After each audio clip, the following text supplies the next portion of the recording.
Hey guys, Teri here. So I wanted to tell you a little bit about what's been going on in my life. I've, in this last week, been in a million different places. So first of all, I went to LA to film the 2-minute drill.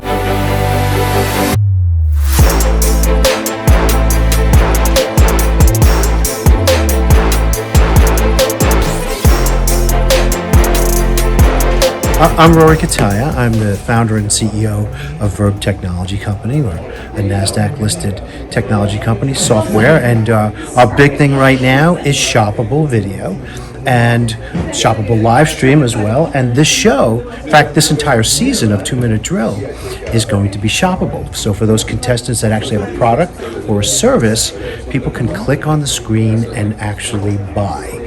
And it'll be one of the first shows, if not the first show, that's shoppable, because we believe that everything will be shoppable. There's going to be a convergence of entertainment and shoppability. We're at the forefront of it. I think that's going to be so cool. Can you imagine they say their pitch and then you can click on it and buy the product right there? Oh, that's going to be revolutionary. That's going to support entrepreneurs in a way that, I mean, some of those people today, they might generate more revenue from people watching the show and buying products than they were even asking for. Exactly. Yeah. They didn't even have to be the winner, but if someone else resonated, then they can still build their business. That's amazing. One of my mentors, David Meltzer, he does this 2-minute drill competition where businesses pitch their business to us for 2 minutes, and then the one who has the best pitch actually gets $50,000. So I recorded 4 episodes with him, and it was my first time being like in studio, all professional, and it was really cool because I was next to 3 other guys, like, you know, wealthy white guys, like multi-million dollar, 600 million, 800 million, billion-dollar businesses, and I still added a lot of value, so I was really proud of myself. After that, we went to dinner, actually. We finally finished the end of the day. Now we're heading to go eat. So exciting. Go on to Roost Chris.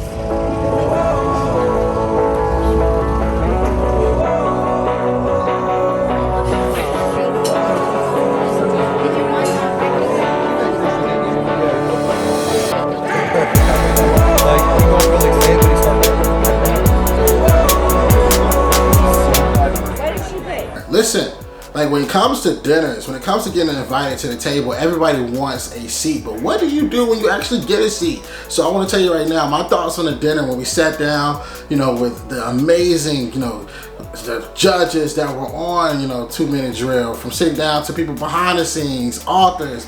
The biggest takeaway I would say is that when you get to those tables, don't be afraid to be you. Be vulnerable, but most importantly, pay attention and listen. Somebody is in need of your help. And at that table, we found out what each other were working on, what our needs were, and we're going to continue to collaborate.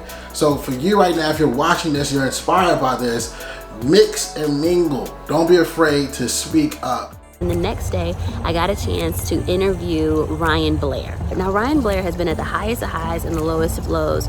He owned a business that made over $600 million a year, but at one point in his life, he had like 4 big things happen at the same time. He got divorced, he went through a custody battle, his business was getting sued, just all these things at the same time. And he literally confined himself to his house for 2 years and just prayed. I had this house to myself, no one was in here. And I was like, I'm gonna pray so loud and so hard and with such emotion, because I knew that King David prayed with emotion. And so that was how he got God, you know, close to him, was the emotion that he used in his prayer and in his praise. Yeah. And so I learned to sing. Because they do say that he like danced out of his clothes one time. Right? Yeah. Yeah, I was doing that. I was in here nonstop, like, you know, it was, I said like, I'm gonna cry the loudest cries, and I'm gonna, you know, if there is a God, I'm gonna prove it. Yeah. Is what I said. Like, and I had, by the grace of God, he set it up perfect for me. My house was, you know, paid, so I didn't have to worry about working. I had a maid that has been with me for 10 years. It would cook for me, so I didn't have to worry about food. I didn't have to worry about cleaning up after myself. All I had to worry about was getting right with God and reconcile my relationship with him. Because he said he was going to be like David and pray himself out of any kind of conflict. And you know what? It worked. If you can believe it, it totally worked. On the way back home, I also had some time interviewing Mikey Taylor. Now, Mikey Taylor is a skateboarder, and it was so cool to hear his perspective because he talked about how many times skateboarders have to redo things before they get it right. It's an easy concept to understand. It's a hard behavior to move past. And that's just something that I was forced to learn when I was skating. It's like, if I was going to start a business while I was skating and still have a skate career, I couldn't do it all. So I was forced to find people to come in and help me build, the business side of it, while my time, or the majority of my time, was still spent skating.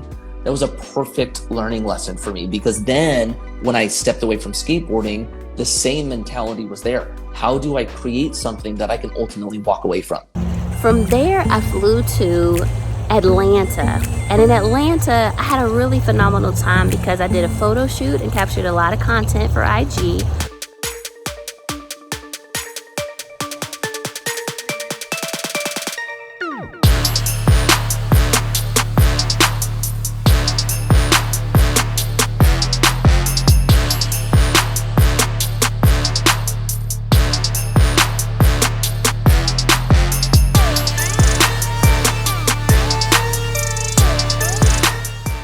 With shooting with Teri, it was fun.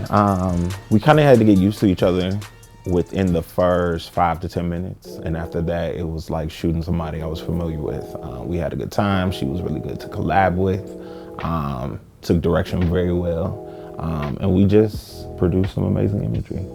After being on tour with her for the Trade and Travel documentary, that part was like nerve-wracking at first, but then getting to know Teri, she's so humble, she's so down to earth, and it was just like, hey, I'm gonna be in town, can you do my makeup? I'm like, okay, sure, girl.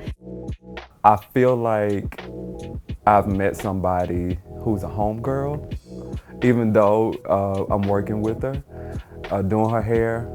It doesn't feel like a client in a lot of situations. It feels like she's just a homegirl. And I can come to her and talk to her. She can come to me and talk to me. It feels really genuine. So I got a chance to go and talk to Ash Cash and do his podcast called The Vault.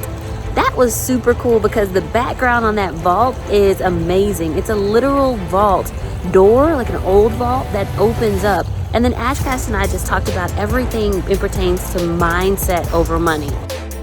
One of the things that I like the best, as a host, as somebody who gets to talk to people, is the fact that she's just so relatable, right? Because you get people who we interview multimillionaires all the time, but sometimes, there's this certain air, this thing about them that makes people think it's unattainable. But Teri's so down to earth. She's so, and I say this respectfully, she's so regular, right? That anybody who watches that interview will know, look, if Teri could do it, I could do it too. And so she's very inspirational. So y'all gotta tap in. Whatever y'all do, tap in to Teri Ijeoma. She got you. She's gonna teach you how to do it. She's gonna show you that anything is possible. With what? With faith, though.